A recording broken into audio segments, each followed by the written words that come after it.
What is happening, guys? My name is Jamie, this is the Knowledge Reptile Shed, and in this video I'm going to crack on and try and finish this 4x4x2 custom vivarium and kit it out ready for my green cat snake.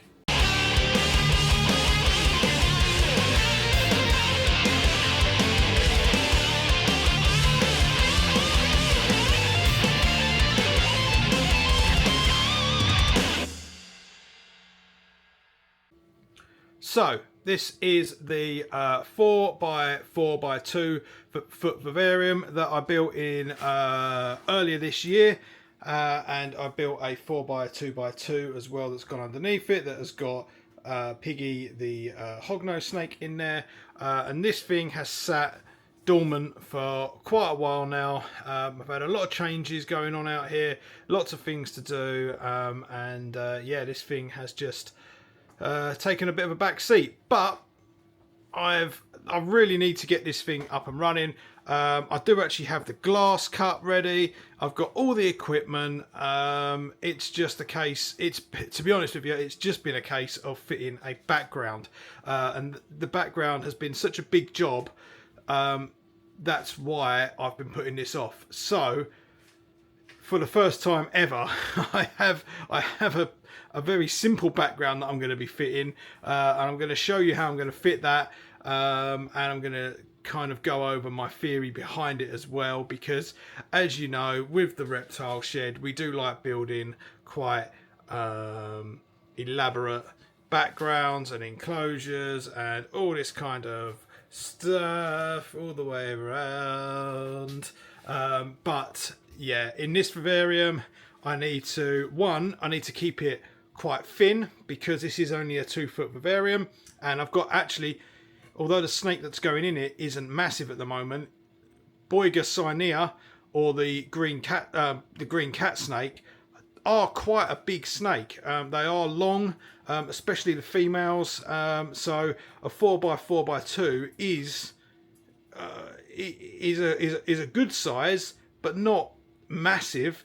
So I don't want to sort of come out with these massive fake rocks and all this sort of stuff, when all I'm doing is filling up the space, usable space inside here, for basically by putting polystyrene in there. I'd rather have it usable for the snake. So I'm going to talk you through what I've got.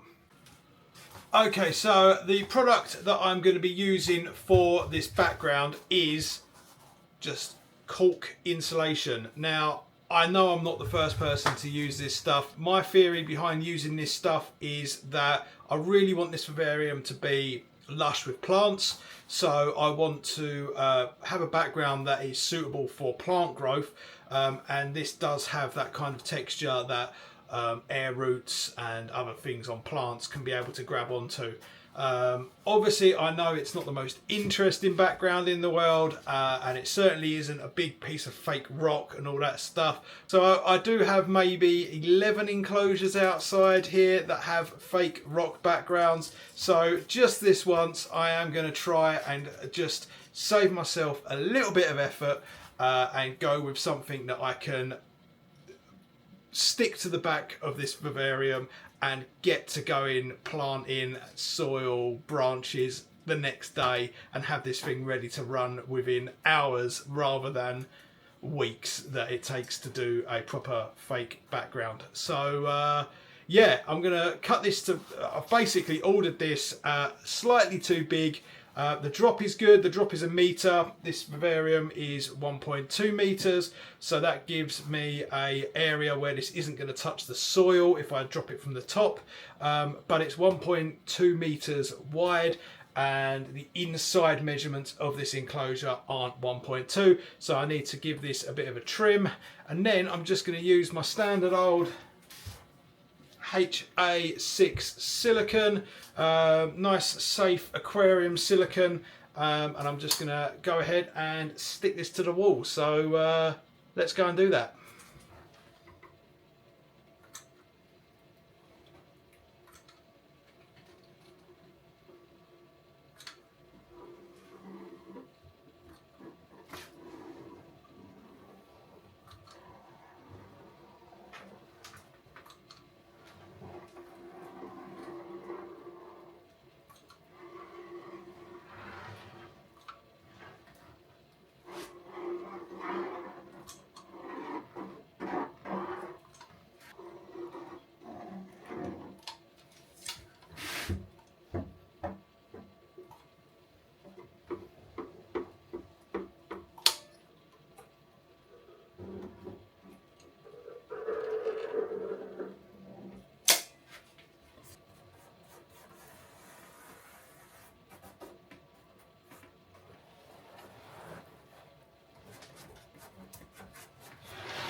Okay, so the background is in. I don't know if I'm happy with it or not, but I'm going to fit it and see if I can live with it. If not, it's an easy fix to pull that out and put a rock one in if that bugs me too much. But what I'm going to do now is move on to the substrate layer. Once I've got the substrate in, I can start thinking about branches and all that kind of stuff. And once the substrate's in, it's a lot harder to kind of damage this floor protecting sheet. At the moment, if you drop like a screwdriver onto it or something like that, there's a chance that you can pierce it. So I don't want that. So I'm going to throw some substrate in and see how far I get with what I've got. In terms of the substrate mix, I'm basically going for like a tropical kind of forest vibe. I've got a few cuttings of some philodendrons and some other kind of jungle ivy kind of plants, pothos, Ephystigmus, that's a centipede, Epiprenum is the one I'm thinking of. So I'm going to throw basically what I've got in there, which is going to be some safe organic compost mixed in with some cocoa fibre, leaf litter, sphagnum moss, that kind of stuff. Mix it all up and hopefully we can get quite a fluffy substrate that holds moisture and can support these kinds of plants as well. Okay, so my substrate layer's in, it's pretty deep, it's looking quite good. Next up really is to fill this thing full of branches and some plants.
Okay guys, so it's been a while since I got this thing planted up and all the soil sorted out and all the equipment fitted. So I've been doing some tests with it all, making sure the temps are okay, making sure the plants are good and everything's getting kind of having a bit of a chance to get slightly established, I suppose. So in this vivarium we are running a 35 watt mini sun halogen basking light, and that is creating all the heating in this vivarium. Seems to be doing the trick at the moment, but that is something that needs to be looked into and monitored, and things might change depending on the temperature inside the shed and how that vivarium reacts to things like that. Alongside that is a Arcadia T5 UVB, the shade dweller, the 7%. And then to light the vivarium for the plants and other things, we are running a 24 watt Luminize Jungle Dawn. I'm really happy with how this thing has turned out. Basically, let's go and get the cat snake and put the cat snake in and see how it goes.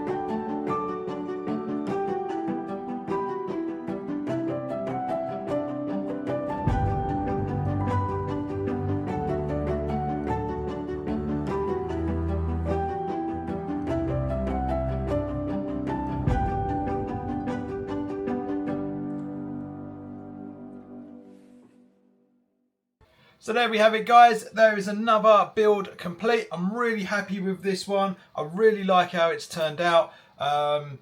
Yeah, so cool to see the baby cat snake back in there. She's not really a baby anymore, but because I've already got two that are her parents, she's always the baby.